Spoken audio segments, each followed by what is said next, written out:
El periodista Nacho Abad lo ha dicho sin rodeos. A Sánchez se la trae al pairo. Y es que este cambio de rumbo no parece responder a un plan serio ni a una estrategia de Estado, sino a un cálculo político. La consecuencia inmediata será una presión aún mayor sobre unos servicios públicos ya colapsados, sanidad, educación y vivienda social que no cuentan con recursos suficientes para absorber semejante incremento de población. Además, el gobierno no ha previsto una dotación económica específica para afrontar este impacto, trasladando la carga a comunidades autónomas y ayuntamientos. En muchos casos, serán territorios gobernados por el Partido Popular los que tengan que asumir el coste de una decisión tomada desde la Moncloa sin consenso ni previsión. Incluso dentro del propio PSOE hay voces críticas que advierten de la irresponsabilidad de esta medida. Abad también ha recordado que entre la población inmigrante existe un porcentaje de delincuentes que, en ausencia de condenas firmes, quedarán automáticamente regularizados. Una advertencia que pone sobre la mesa la falta de controles y garantías en un proceso que debería ser mucho más riguroso. En definitiva, lo que se presenta como un gesto humanitario parece más bien una maniobra política con consecuencias directas sobre la seguridad, la economía y la cohesión social del país. Una regularización masiva que, lejos de resolver problemas, amenaza con agravarlos. Ha puesto en marcha un proceso de regularización que va a afectar a medio millón de inmigrantes irregulares que ya viven entre nosotros, que ya están aquí en España. Miren lo que decía Pedro Sánchez hace poco más de año y medio.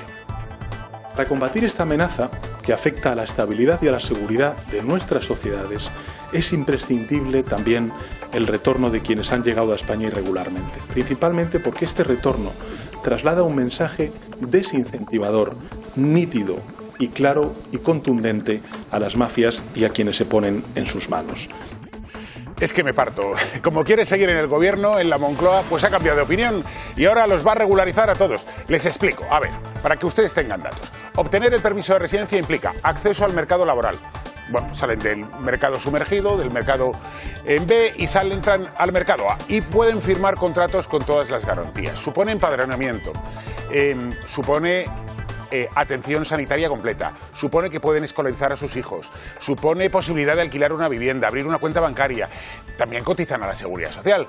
Tener los papeles lo que va a hacer es dificultar que haya un proceso de expulsión, pero también permite el arraigo familiar, que venga más familia desde el extranjero. La regularización no concede la nacionalidad, no concede el derecho al voto, pero también hay que explicar que empieza a computar el tiempo de residencia legal necesario para luego que puedan solicitar la nacionalidad y luego puedan votar como cualquiera de nosotros. Todo maravilloso, pero no podemos olvidarnos que la regularización incrementa la presión sobre la sanidad, ya colapsada, sobre la educación, ya colapsada, sobre la vivienda social, donde hay vivienda social, sin que el gobierno haya anunciado ninguna partida económica que vaya a compensar eso. El gasto, además, mucho de ese gasto lo van a tener que soportar ¿quiénes? Pues las comunidades autónomas, los ayuntamientos, pero eso a Sánchez se la trae al pairo. ¿Y saben por qué? Porque la mayoría de las comunidades son del PP y las del PSOE le han salido respondonas, como la de Paje. También, entre los inmigrantes que ya están en España hay un porcentaje de delincuentes, no lo podemos negar. Y si no hay una condena en firme, esos delincuentes no lo comemos. Dice Podemos que hacer esta reflexión es racismo. Y claro, de verdad, vivimos un momento, es que yo me alucina, porque yo miro al Reino Unido. ¿Quién gobierna en el Reino Unido? La izquierda tradicional. Y compruebo que allí la izquierda tradicional están preocupados por la inmigración, están cerrando fronteras. Va a llegar un día, de verdad, en que ser socialista va a ser ultraderecha. Acuérdense de lo que les digo. El caso que destapa Esteban Urreiztieta sobre los pagos de Julio Martínez a José Luis Rodríguez Zapatero es otro ejemplo de cómo las élites políticas se mueven en un terreno de privilegios y consultorías opacas. Según lo revelado, Martínez habría abonado importantes sumas al expresidente socialista a través de trabajos de asesoría legal y consultoría. Un mecanismo que, aunque formalmente legal, deja en evidencia la puerta giratoria que tanto se critica en la política española. Lo preocupante es que estas operaciones se presentan como servicios profesionales, cuando en realidad generan la sospecha de ser pagos encubiertos por influencia y contactos. Zapatero, lejos de retirarse de la vida pública, sigue moviéndose en círculos de poder, aprovechando su posición para obtener beneficios económicos. Y todo esto ocurre mientras el ciudadano común sufre la presión fiscal y la falta de oportunidades. La crítica es clara. Se trata de un sistema que perpetúa privilegios donde los exmandatarios socialistas continúan cobrando favores y asegurando ingresos a costa de su pasado político. En vez de transparencia, lo que se percibe es un entramado de intereses que erosiona la confianza en las instituciones. En definitiva, este escándalo no es un hecho aislado, sino un síntoma de cómo la política se ha convertido en un negocio rentable para quienes han ocupado el poder. Bueno, vamos a ver, durante muchísimo tiempo se ha venido especulando sobre si Zapatero cobraba o no cobraba. Él ha insistido siempre en que su labor en relación con Venezuela ha sido absolutamente altruista, que se ha dedicado desde hace 15 años a la liberación de presos.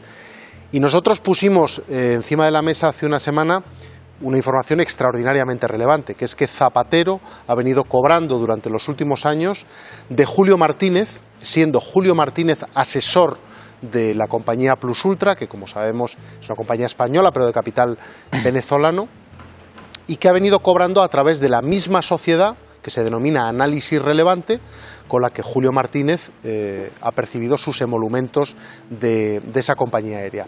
¿Por qué cobraba Julio Martínez de Plus Ultra? Pues lo hemos contado también en El Mundo.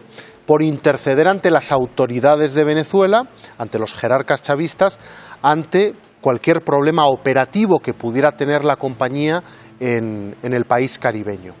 Y aportamos también el testimonio.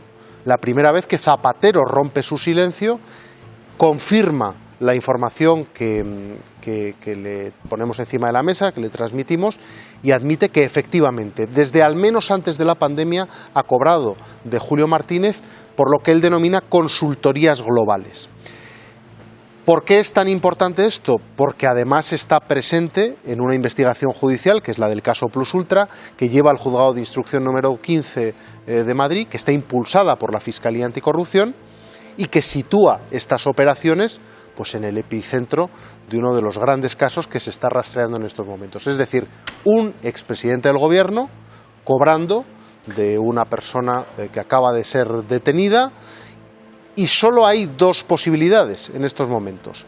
O es verdad el relato de José Luis Rodríguez Zapatero y de Julio Martínez de que ha estado prestando asesorías profesionales para otros negocios de este señor y que pueden existir informes sobre ese tipo de cuestiones, o bien es cierto el relato que han venido desplegando nada menos que el exministro de Transportes, el responsable del ramo, José Luis Ábalos, que dijo desde el primer momento que el rescate de Plus Ultra había sido una exigencia de José Luis Rodríguez Zapatero, o de Víctor de Aldama, que ya no tiene ninguna relación con Ábalos, que son enemigos íntimos y que, como bien sabéis vosotros, también ha llevado a cabo un relato muy minucioso que sitúa también a Zapatero. El caso de Óscar Puente, ministro de Transportes, se ha convertido en un auténtico escándalo político y judicial tras la tragedia ferroviaria de Adamuz, en Córdoba. El magistrado Jesús Villegas lo dijo sin rodeos: Puente está siendo utilizado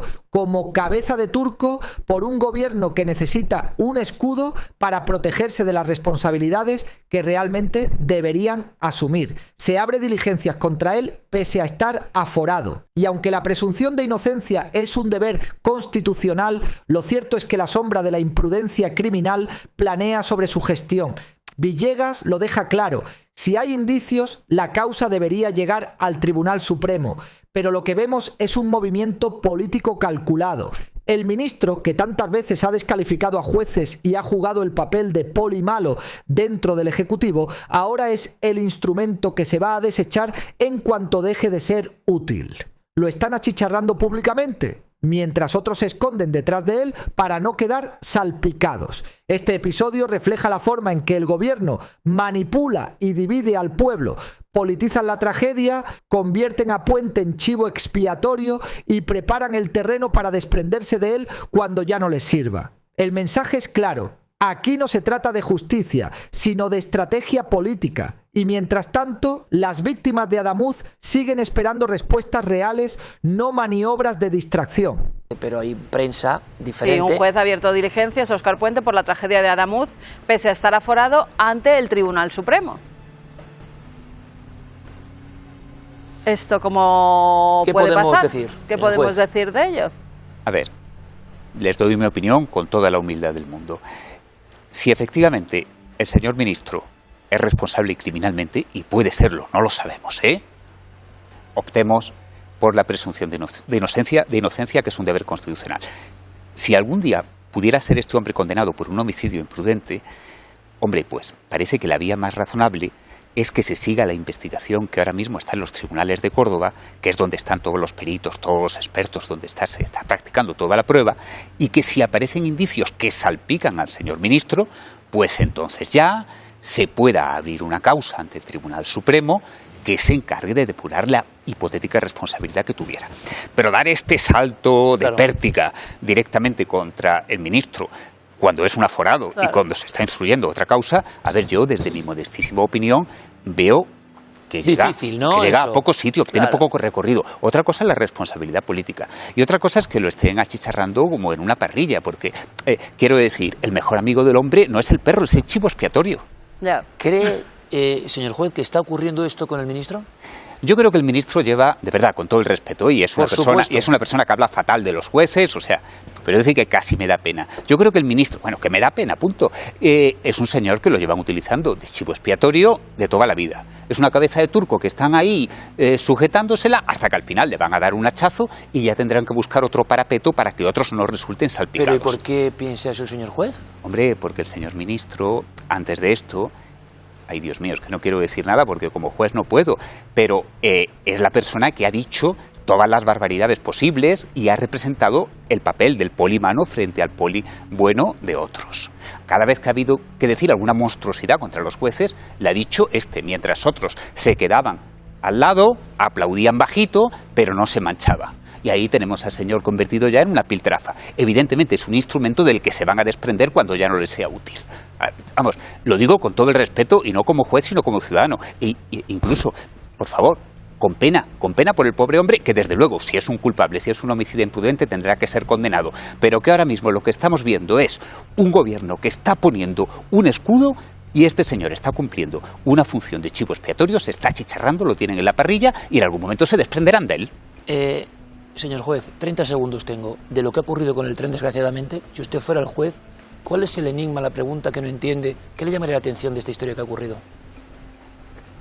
A ver, ya estamos en un tema muy sensible porque saben que yo soy cordobés, esto es una tragedia espantosa.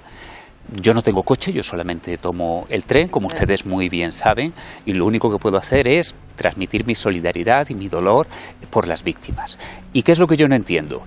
Lo deben entender los peritos, los expertos. Pero entre nosotros lo que yo no puedo entender es que en España, un país del primer mundo, una potencia en tantas cosas, orgullosos de nuestra sanidad, de nuestra policía, de nuestro sistema ferroviario, hayamos caído tan bajo. Iker Jiménez se ha convertido en el centro de la polémica tras la tragedia de Adamuz. Desde su programa Horizonte, el periodista respondió a quienes lo acusaron de facha y ultraderecha por señalar que la vía y las infraestructuras podrían ser responsables del accidente. Su crítica fue clara. En redes sociales se intentó imponer la idea de que cuestionar la vía equivalía a difundir bulos de la derecha, cuando incluso medios como El País publicaron en portada que el problema estaba precisamente en la vía. Jiménez denunció la coordinación de ciertos perfiles influyentes en redes que de manera sincronizada atacaban cualquier voz que pusiera en duda la versión oficial. Según él, se trata de un intento de manipular la opinión pública, etiquetando como fachosfera a quienes simplemente plantean preguntas incómodas. El contraste es evidente. Mientras las familias de las víctimas lloran en silencio, el debate público se convierte en un campo de batalla ideológico. En definitiva, lo que Jiménez pone sobre la mesa es la falta de libertad para cuestionar las versiones oficiales sin ser estigmatizado. Una crítica que refleja cómo el discurso dominante intenta silenciar cualquier análisis independiente, incluso cuando la realidad termina dándole la razón. Por ejemplo, la palabra anomalías, había una curiosa situación paralela entre el tema del apagón, ¿os acordáis? Extrañas anomalías, que es lo primero que se empezó a decir con el tren, que había unas anomalías. Pero es muy curioso porque... ¿Y qué pasó el día del apagón? Todavía no lo seguimos sabemos. sin saberlo. Por eso, es decir, un año. Cuando es anomalías, pues ahí queda, ¿no? Y la sensación es que hay una idea de ir contra algunos medios, pero daos cuenta de otra cosa, compañeros, porque aquí en el Club de Prensa no nos cortamos un pelo, y sobre todo vosotros comentáis lo que pensáis de verdad, y la gente lo valora, vaya si lo valora. Cuando pasa el accidente, por desgracia, hay un momento donde en las redes sociales, que hoy son muy importantes, se promueve por parte de importantes tuiteros, siempre en un mismo sentido, que decir que he sido la vía es fachosfera y bulo de la ultraderecha. Ojo, que no se olvide. ¿Por qué? Porque en Twitter todo al final lo acaban borrando. Mira, yo no borro nunca lo que hago, pero acaban borrando, no ha pasado nada. Sí, lo que pasaba es que en un momento crítico, un montón de gente coordinada te estaba diciendo que sospechar de la vía era que eras un facha y de ultraderecha. Curiosamente es el diario El País, que no creo que tenga mucho de neofascista, aunque ahora entraremos en eso, porque con lo que ha dicho Óscar Puente yo quiero decirle unas cuantas cosas al amigo ministro, sinceramente, no por nada y sin ninguna acritud, porque me ha sorprendido el concepto de los medios que dicen estas cosas son neofascistas. El País, no sé si será neofascista, es un clásico que cumple 50 años en la democracia española y publica en portada que es la vía la que está... Y claro, el contraste entre la sincronizada que estaba ya en marcha diciendo que era ultraderecha con algunos personajes muy famosos que nos enseñan lo que son los bulos y cómo no hay que hacer bulos y cómo estudiarlos, son los primeros que dicen, oiga, ni se os ocurre en las redes, amigos del rebaño, ni se os ocurre decir que es la vía. Y de repente es El País el que, ha salido precisamente por otro raíl.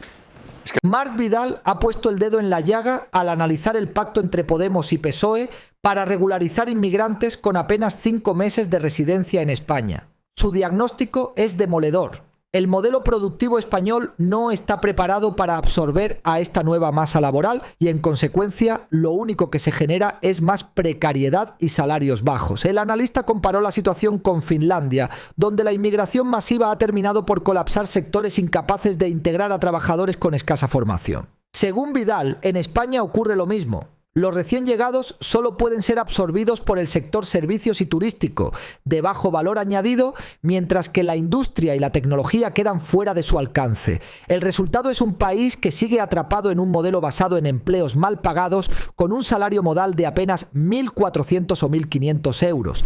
Lo que este pacto refleja es la irresponsabilidad de un gobierno que, en lugar de reformar el sistema productivo y apostar por sectores de alto valor, opta por medidas populistas que agravan los problemas estructurales. Se vende como un gesto humanitario, pero en realidad perpetúa la dependencia de trabajos precarios y fomenta la economía sumergida. En definitiva, Vidal advierte que España necesita un cambio profundo en su modelo económico. Sin él, cualquier regularización masiva no será más que un parche que multiplica la precariedad y la frustración social, mientras el gobierno se apunta a un tanto político a corto plazo. Entre España en este caso y las grandes tecnológicas que tienen una posición importante. Marc. Yo aquí tengo un cacao. Sí, y además reivindico, os lo digo de verdad, en un país especialmente este en el que o estás en el blanco o estás en el negro, reivindico los 256 grises que compone la escala cromática, ¿no?, entre el blanco y el negro. Reivindico poder estar ahí, poder ver que una cosa está muy mal y que puede haber algún otro factor desde el otro lado que podría ser complementario. Obviamente no podemos abrirlo todo porque no cabemos. Y porque tú dijiste aquí hace unos días cuando tocábamos con noticia que tú estabas a favor de esta medida. No, yo no dije exactamente eso y lo he visto luego replicado en muchos sitios. Yo dije que desde un punto de vista humanitario, ¿qué hacemos con las personas que están aquí desde hace ya mucho tiempo?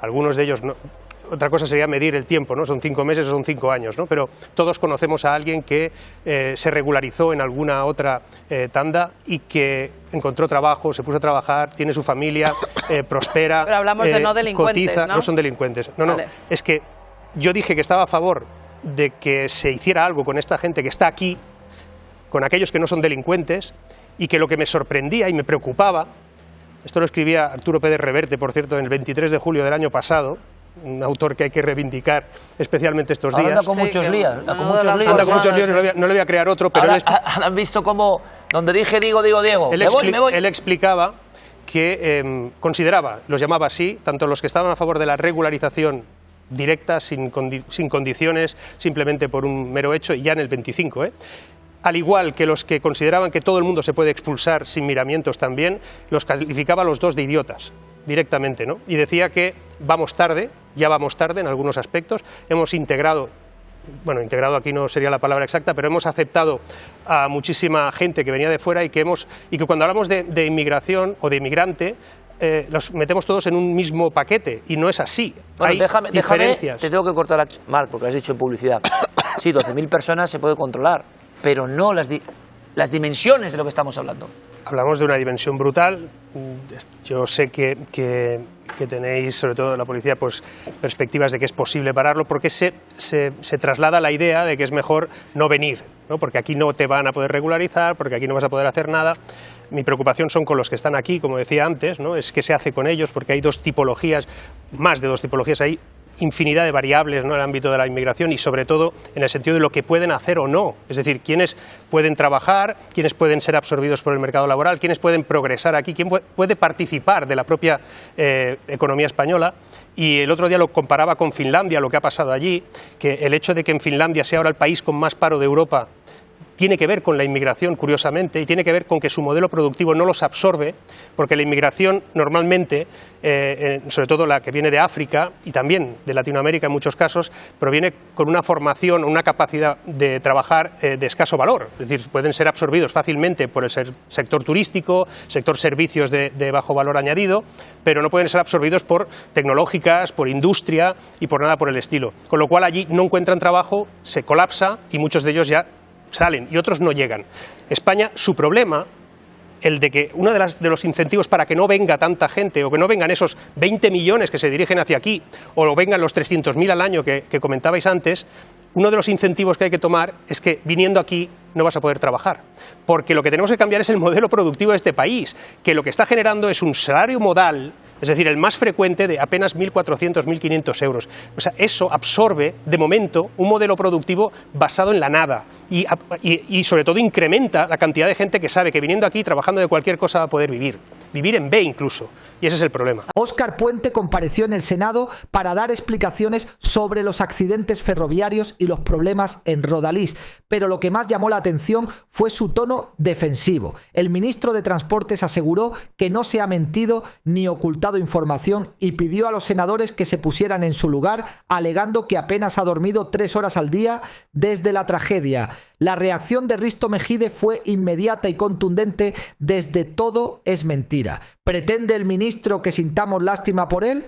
Prefiero sentir lástima por los familiares de las víctimas. Con esa frase, el presentador expuso lo que muchos piensan, que el gobierno intenta desplazar la atención hacia el desgaste personal de sus ministros en lugar de asumir responsabilidades políticas. La crítica es clara. Puente se victimiza para evitar hablar de la gestión deficiente en el transporte público, especialmente en Cataluña, donde los problemas de Rodalís son constantes. Esperanza Aguirre lo resumió con dureza: la dimisión honra a quien la hace, no porque sea culpable, pero la responsabilidad política es suya. Tendría que haber dimitido ya.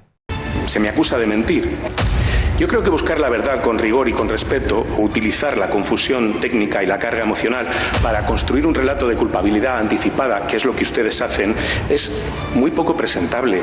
Fiscalizar la actuación de un gobierno es una obligación parlamentaria, pero sembrar dudas infundadas para construir un relato de culpabilidad anticipada no es control democrático, es una profunda irresponsabilidad. Y lo digo con claridad desde el inicio: aquí ni se ha mentido ni se ha ocultado información. Les pido que se pongan en este momento en mi lugar. Yo desde el domingo de la semana pasada prácticamente no sé si he dormido 3 horas al día. Pido que te pongas en su lugar, pido. Apenas ha dormido 3 horas.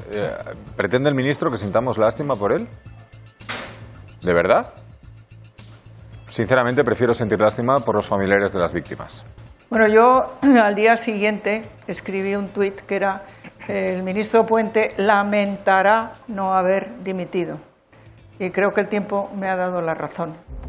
Creo que la dimisión honra a quien la hace, no porque sea culpable, pero la responsabilidad política es suya, es del Ministerio de Transportes, tenía que haber dimitido ya, en lugar de estar acusando de bulos a los periódicos que publican noticias que él mismo reconoce al día siguiente que son ciertas, tenía que haber dimitido, haberse quitado de medio. Ana Rosa Quintana no se mordió la lengua al hablar de la ausencia de Pedro Sánchez en el homenaje a las víctimas del accidente ferroviario de Adamuz.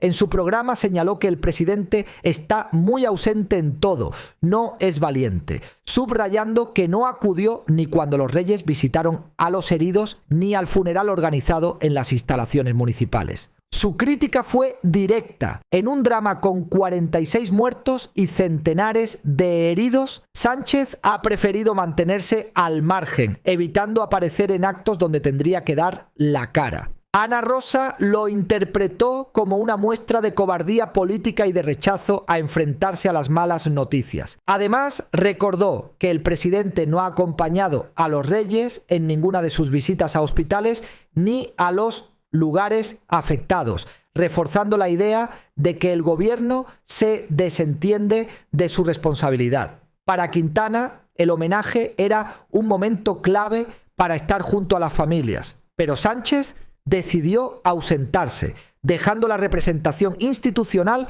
en manos de otros. Está estando muy ausente en este drama, en esta desgracia, 46 muertes, centenares de heridos, y está siendo muy ausente. No fue el día que fueron los Reyes, no va a ir al funeral de esta tarde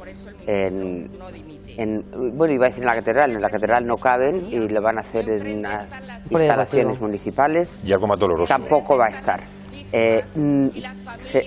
Está, y en eso es así. Bueno, yo entiendo que cuando tienes que hablar de 46 muertes de conciudadanos, pues es mejor no aparecer. Pero hombre, no es muy valiente. Y algo más doloroso, ¿no? Que la primera vez que se pronunció sobre la crisis públicamente fue en un mitin del Partido Socialista, que creo que no era el mejor lugar para referirte a un siniestro que ha provocado la muerte de 45 personas y que, habiendo todavía personas que estén en la UCI ingresadas, salgas. Pero si hoy no tiene agendas, que tampoco entiendo que no vaya. Es la segunda vez que va a los Reyes y que no va el presidente del gobierno. Bueno, yo creo que ocurrió exactamente igual con el funeral que se hizo previamente al funeral de Estado en Valencia.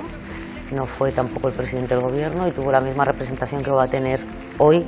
Pero sí estuvo en el funeral civil de Valencia. Claro, el funeral civil. Es que el funeral de Estado no. O sea, ¿quiere decir que no quiere porque es un acto religioso? No, yo lo que quiero decir es que el funeral de Estado que estaba previsto se ha aplazado, se ha pospuesto y ahí estaba prevista la presencia del presidente del gobierno y que hoy van a asistir exactamente los mismos miembros del gobierno que asistieron al funeral de la Dana, pero que no es funeral de Estado. 46 conciudadanos muertos que no pueden oír el presidente del gobierno. Quiero aclarar, después de escuchar a la portavoz del Partido Popular en el Senado, que ni reglamentariamente ni legalmente el presidente del gobierno tenía hoy obligación de ir a esta comparecencia. No, es que ella ha dicho que tenía obligación legal, obligación reglamentaria y obligación política. Claro, es que la única obligación legal y reglamentaria que tiene el presidente del gobierno de acudir al Senado es una vez al mes a las sesiones de control después de una reforma reglamentaria que hizo la mayoría del Partido Popular y si es llamado a comparecer en una comisión de investigación. Esas son las obligaciones legales que tiene el presidente del gobierno de acudir. Vamos a ver. Pero en todo caso, si el presidente del gobierno tiene prevista una comparecencia en el Congreso de los Diputados el próximo día 11, el Congreso como el Senado son Cortes Generales. Da igual donde comparezca, va a comparecer. Pero si ya no es, a ver, Esther, Ya no es. pero que no. Si es un tema, Ana, no es un tema legal, es un tema pero que conviene, ético y moral y de acompañamiento pero a la las familias. Pero la ética se medirá igual en el Congreso que en el Senado. Cuando hay un drama de estas magnitudes en nuestro país. Santiago Abascal ha cargado con dureza contra el Partido Popular, denunciando lo que él llama una nueva estafa. Según el líder de Vox, el PP ahora intenta presentarse como contrario a la regularización masiva de inmigrantes, pero en realidad votó en el Congreso a favor de iniciar los trámites para legalizar a 500.000 personas. Con tono crítico, Abascal subrayó: eso lo votó el PP. Este cierre refleja la estrategia de Vox: señalar las contradicciones de los partidos tradicionales y remarcar que en cuestiones clave como la inmigración, el PP y el PSOE terminan coincidiendo. El sistema político está lleno de incoherencias y pactos ocultos, y quienes dicen defender la soberanía nacional acaban cediendo ante la presión de la izquierda. Así, Abascal concluye su intervención reforzando la idea de que solo Vox mantiene una postura firme contra la regularización masiva, mientras acusa al PP de engañar a sus votantes con un doble discurso. Cuando digo que son lo mismo y que lo pactan todo, habrá personas bien intencionadas y quizá alguna en la sala que nos escuche y que diga, bueno, pues no diga eso, hay que unirse. Es que se han unido entre ellos ya. Y se han unido en cosas concretas. En Bruselas, que decide el 70% de las políticas que se aplican en los estados, fijaos si hemos cedido la soberanía sin votarlo, pues en Bruselas votan juntos el 89% de las veces. Lo hacen en todo. Lo han hecho con el Pacto Verde, que ha arruinado la agricultura y la ganadería y la industria, y que les ha puesto todo tipo de dificultades, y ahora quieren volver a condenarle, esta vez no hacerle simplemente una herida, sino condenar a la muerte a la agricultura y a la ganadería con Mercosur. Pero es que nos dicen, en Mercosur votan a favor y luego nos dicen aquí que están en contra, y eso lo hace el Partido Popular. Es que lo hacen con todo.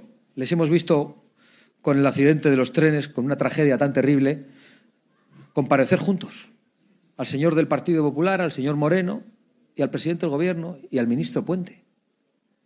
Nos habían dicho que eran la mafia. ¿Por qué comparecen juntos? Les vimos comparecer juntos en la Dana de Valencia también.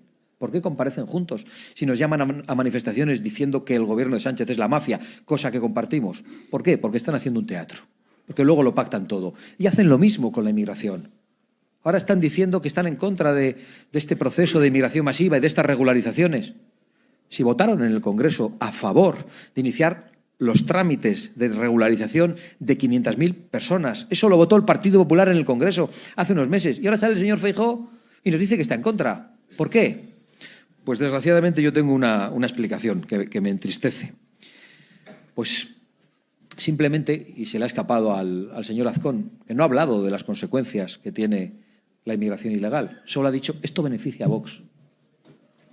Eso es lo que les preocupa. No les preocupan las consecuencias sobre la inseguridad, sobre el colapso de los servicios públicos, sobre la vivienda. No, lo que les preocupa es, según ellos, que beneficia a Vox. No, no beneficia a Vox.